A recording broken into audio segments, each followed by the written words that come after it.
This is the Well Founder Podcast. So, welcome to the show, Brian. It's an absolute pleasure having you on today. Thanks, Avi. Appreciate you having me, and it's great to connect. So, looking forward to the conversation.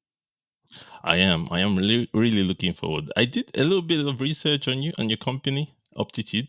What you guys do is very interesting and eager to learn more. But I always like to kick off the show by you introducing yourself to our guests. Tell us who you are, what you do, and how you go into the work. Yeah, thank you. I appreciate doing the research, but I'm looking forward to talking deeply about what we can do to help your audience too. So, my name is Brian Kerlin. I'm the founder and CEO of Optitude. Optitude is a United States-based company. We're based in Denver, Colorado. We're a boutique consultancy that started in 2018. So we're just almost at our 7-year mark as we turn the corner the next year. And we started the company to help first-time founders break the chains of being the bottleneck in the sales and business development part of their business. And we can obviously talk more about that.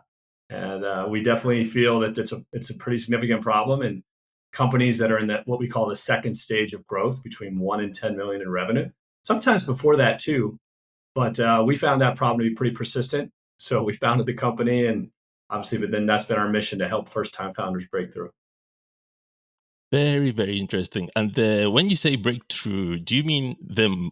At earlier stage, as you founders, a lot of founders do the sales themselves. Do you mean them moving on from doing the sales to handing that over to a sales team? Is that what that means? Yeah, you got it exactly. We kind of feel like it's the tagline we use is building their capacity for growth, right? Because what happens, you'll get to a point where you can grow the business on your own, and then you realize you have to build a professionalized way to acquire new customers. And sometimes that transition is very difficult for founders, and there's a whole reason set why, at least in our experience. But that's exactly where we dug our heels in and wanted to help first-time founders get through that. Very interesting. And how did you get into this? What inspired this idea? Yeah, fair question. I guess there's 3 main areas there's a lot, but the 3 that have really boiled down to why we started Optitude. The first and foremost is I have couple decades of sales experience. So from out there knocking on doors to finding a way to generate new revenue for earlier small kind of companies, and then working with some of the big corporate companies here, even internationally across the world. And I've always been in that sales and business development function, started carrying the bag, quote unquote, and then all the way up to managing a team, from managing a team to building an entire infrastructure around sales and customer excellence. And because of all that experience, I knew and have known what it takes to be successful in that part of the business. And then a few years back, I got turned on to helping out startups. Like, there's a very big popular event called Startup Week here in Denver, Colorado. I want to say there's 40,000 people, if plus or minus, that show up it's free. The entire event is free. So check that out if you guys ever want to come over. It's what I got kind of turned on to was just understanding how to think about building businesses and starting businesses, which I think a lot of your audience is familiar with. And we just started volunteering our time as just pro bono mentors to help founders figure out how to make that function happen in their company. Obviously, it was probably a lot of product market fit. But we started there, and then started realizing the problem was pretty persistent. We then, between my background in sales, helping in that sort of environment for a couple of years, I helped in some accelerator incubator programs as well. And then I'm lucky enough to be married to an entrepreneur, one that has inspired me because she's been doing this for 2 decades, Avi. Like, this is like she was an entrepreneur before it was like a thing, if I can use that sort of term. And she had that exact challenge where she built an interior design firm to a certain level, but was because she was the founder, she never really got the systems, processes, and foundation of acquiring new customers built. And I just watched her kind of, fight through that struggle. And based on everything I told you prior and that really inflection point, I started Optitude to help founders just like her break through that sort of barrier. That's such a powerful origin story. I really like how you and your wife partner. That's like a match made in heaven. Because I know sales is like one of the most difficult things I in my whole entrepreneurial journey. So having somebody like somebody like you come on board and she doesn't have to pay you, you have to do it for her. Yeah, there wasn't a lot of debate there. When you're married, you do it for love, not for the money. So it's been great. did you That's did, what we started a couple of years back. yeah? Yeah. Did you at least get some shares in her company, or was? Oh man, I don't know. That's a whole nother podcast. I don't really, she runs her business and I run mine. And I say that tongue in cheek. She's an incredible person, incredible entrepreneur. But that's kind of where the birthing of the idea eventually became, let's go do this for other people. So I was blessed to be able to, have that opportunity to help her. So cool, so cool. And you talk about you've got would I call it a methodology? Is it called the Inside Up? Would it be right to describe it as a methodology? It is. It's a framework. Okay, It's called the a Inside framework. Up Yeah. Principle. Okay. And the framework has two major components. And I think the audience will understand this. And the components are focused around performance and capacity. Mm, And the reason why we have two major components, and there's subcomponents underneath it, and under performance, it's strategy, systems, and practices, right? Really understand the foundation of what performance of generating and acquiring new customers really means. And then mm, in capacity, as you heard me say in the beginning part of our conversation, is you got to be able to make that switch from being the founder to start figuring out, how do I delegate, get discipline and direction around shifting that sort of time, energy, and effort to build it, and then eventually hand it off to either a junior or somebody else in the organization that can help you acquire new customers over time. So performance and capacity is the inside up principle. It has to happen with the founder shifting their mindset to understand those mm, two things happen to happen collectively, as in together. And if they don't, what you end up having is you have performance. What we see as fits and starts, like some revenue growth, some acquired customer success, and then it drops off. And then you see mm, this kind of spikes and fits and starts and spikes and troughs. However, if you only work on capacity and you minimize yourself from doing that work, then you dry up and don't have any new business. So you have to have them work together. And so that's kind of the foundational framework that we created for the reasons I just described.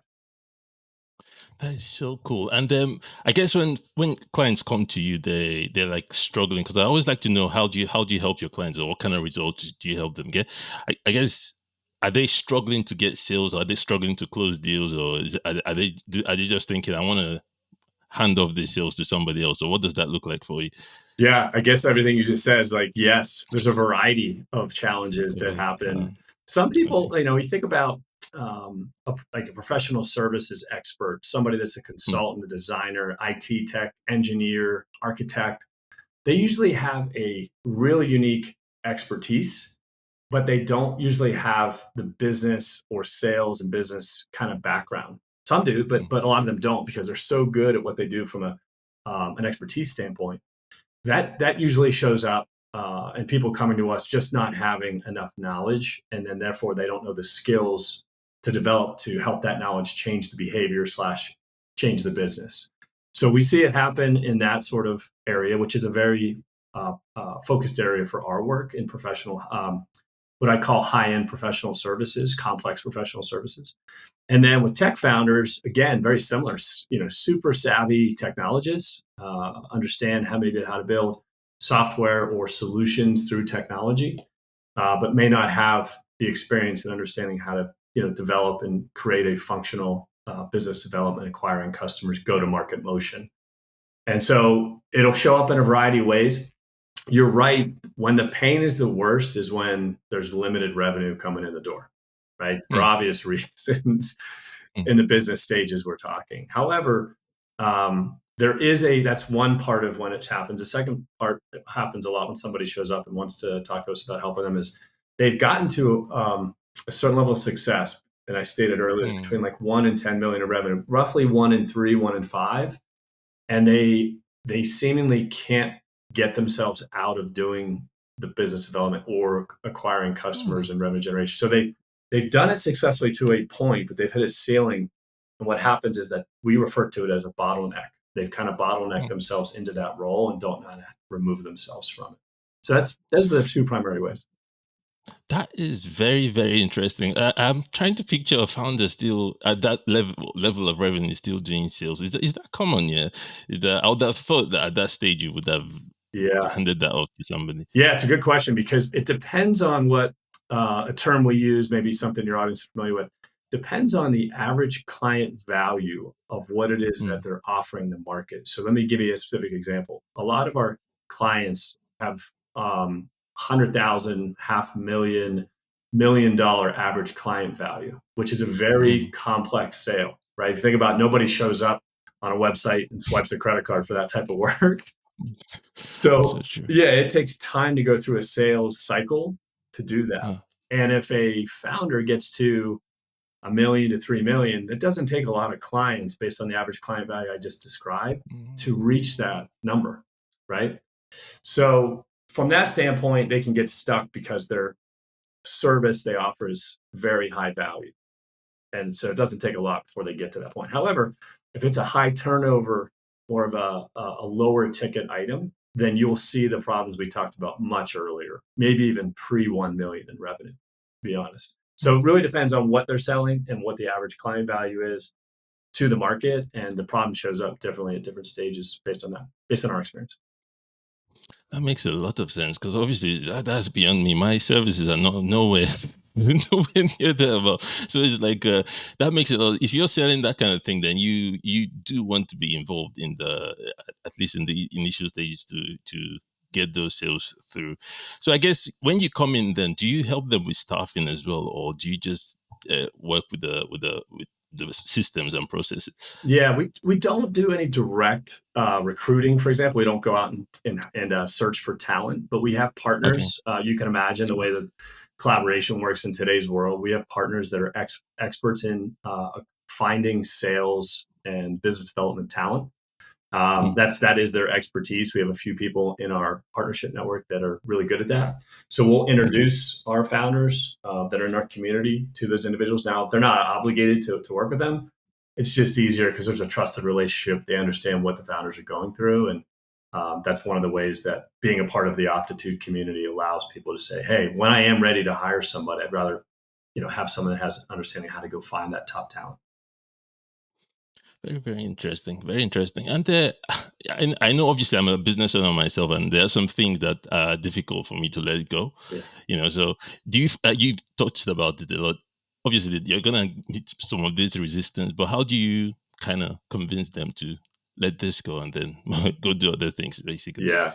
Well, it's well said by you because it's when you're a founder of a company, it is without having your own children, or maybe you do have children, and that's like the thing that you feel is family. Like I'm birthing this idea and this idea into the world.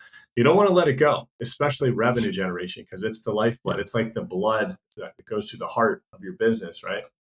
And Mm, so, what has to happen is people that we work with have to see that there's a path to release themselves from a clear path, and clarity mm, is something we talk a lot about in the work we do. And so, if there is not clarity on how to get off that train of being the only person that is the rainmaker, you basically have people just freeze and get stagnant and don't really have solutions.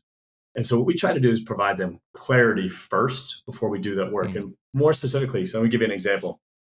So if a founder has been the rainmaker in a business for the first 3 to 5 years, normally what has happened is the founder knows in their head how to acquire customers, including what they say when they come up and show up to a discovery call, to the second follow-up communication, to the follow-up templates. A lot of times that's come out of their head. There's been some system and processes developed, but a lot of it is like, this is how I do it. And mm, what happens is the person that they're trying to figure out who's going to come in behind them doesn't have anything to go off of, other than mm, other than a few of the mechanics that are built inside of maybe a CRM system, or a customer database. In some ways, that is one of the main challenges. We have to get out of the founder's head what they do and systematize it in process, put it in a process. And you'll hear a lot of things. Well, they're never going to sell like me, and the answer is You're right, because you're the only founder at this point, unless you're co-founders. They're never going to be you, but we need them to get them at least 80% of you. And we can do that by Mm. taking what's in their head and putting it into a very systematized way of following that sort of roadmap or playbook. You might have heard that term. That is very, very interesting. I'm just thinking there's no two clients that will be the same for you because of everybody has their unique way of selling. So I guess part of your job is now to take, because let's say he's so good that he's, at closing deals and stuff like that. And he's selling, I don't know, some enterprise. Like I was talking to the founder, he does some software for warehousing, some very Okay. complicated stuff like that. Yeah. And so now you now have to now go in his head and figure out how he does it and then turn this into a system that you can hand over to somebody to do it kind of like how he does it. Would that be like the layman's way of explaining it? That's exactly right. It's exactly right. And think of it this way. I mean, I don't know what the audience thinks or even your own opinion. Sales is not that hard. It's really Mm. not, right? It's when you get into the Okay. nuts and bolts of it, you're really just Yeah. having a conversation with someone about how to solve their problems. Uh, And doing so requires you to have some general knowledge of what it is they're dealing with, and then mm, understanding that they feel like you get their problem, and then offering them a solution, right? I've obviously simplified it for our conversation, but the goal is to take a number of repetitions that the founder has done historically and just put that into a roadmap and a structure. So, for example, you've heard a lot about sales scripts, I'm sure, in your yeah. it's very similar to that. What is the system? What is the process? What are the steps? And what are Mm. some of the ways that to articulate that? And then it's really about training somebody up to do it.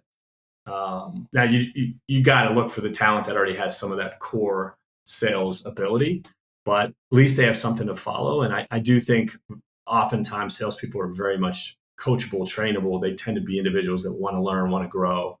So we've noticed in our experience it works really well once you can get the founder to get their process out of their head.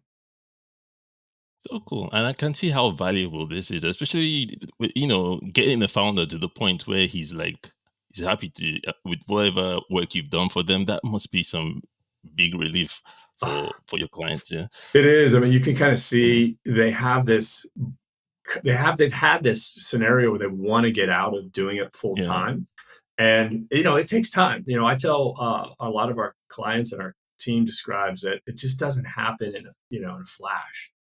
Mm. It takes time. You got to think about how long it took to get to the point they are in their company at this moment, and realize it's going to take a couple cycles of practice. We don't do any work less than 6 months Mm. because it does take time to kind of Yeah. work through that.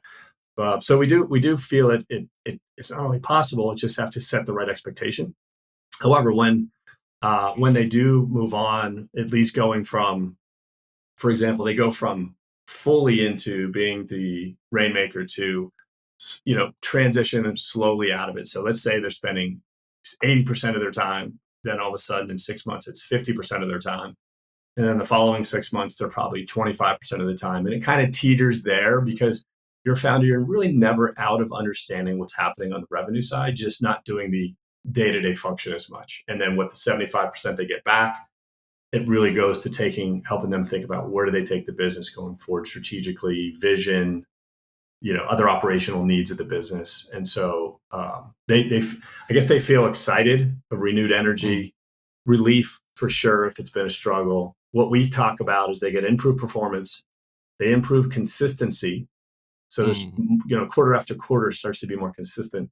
And then lastly, they start to future proof their business for the long term. And we can talk Mm. about that. But if you think about wanting to sell your company or have it be an asset in the future, one of the major values that's determined is the founder. How dependent is the company to achieve success with the founder? If the founder's a major part of it, then there's a big likelihood that the valuation of the company will be much lower. That is very interesting. That's something I'm learning recently. Like, especially there's this trend. I think it's a new trend: founder-led marketing. And I'm thinking there was one of the advantages of somebody was telling me is because, like you were saying, if a founder is involved in certain aspects of the business, then the value of the business goes up. So that is very, very interesting. Very, very interesting. Yeah. Brian, this has been an awesome chat. As we wrap up now, I've learned so much. Like sales, you say sales is easy. I always hear this from sales experts. Sales is easy. Yeah, that's probably bad for me to say that because you're right. It's what I do every day, but maybe not for everyone. That's why we're here. That's why we're exactly. As we wrap up, I always like to ask our guests for if you could share one final tip or leave our audience one final tip, something they could do right now to maybe improve their sales. What would that thing be? Yeah, I would say for any founder out there that has gotten their business past product market fit, has acquired a handful of new customers, or has been in business for a decade plus and has had a number of success in acquiring customers, is you have proven that you have great value as a business. Now I'd say take a minute, especially with technology today, record a handful of your sales calls and start to document, if you haven't already, what you do, how you do it, even if it's elementary, to start helping then you build the foundation of the next stage of growth for your business as it relates to acquiring customers and business development. Just take that step, take what's in your head and start really formulating into a document. And I think you're going to find yourself having a better transition if you choose to kind of move out of being the BD expert. Lovely, lovely. That is powerful stuff. A powerful way to wrap up. Brian, this has been amazing. I just one more question that I just have to ask. Sure. So, do you ever? I suspect you get on. You must jump on sales calls with them sometimes to see what they do. Yeah, our team does that as part of the offer we have sometimes. That's right. Okay, brilliant. Thank you so much, Brian. This has been a really eye-opening, and I like it because when we talk about sales, most of the times I've had sales convos. It's about actually selling. This is actually transitioning away from selling. So this is a very different angle, actually. So different, very, very powerful stuff. Where can our viewers go learn more about you? Possibly work with you? What's the best way for them to do that? Yeah, thanks for asking. The two best ways to check us out are obviously on our website, which is Optitude, OPTITUDE.co. So check us out there. Obviously, we have a number of different things to help out founders that are peruse resources, et cetera, and some workshops that they can check out. And then I'm on LinkedIn most of the time. Our business is really focused in that marketplace from a social standpoint. So LinkedIn would just be Brian, my first name and last name, Kerlin, Kerlin. Check me out. Obviously, DM me if you've heard me on this podcast with Zavi, and I look forward to connecting with you. Brilliant. Once again, thank you so much for coming on. It's been an absolute blast. Yeah, thank you, Zavi. It's great to meet you here, and hopefully you have great holidays too, since this is right around the holidays. Enjoy your holidays and a Happy New Year.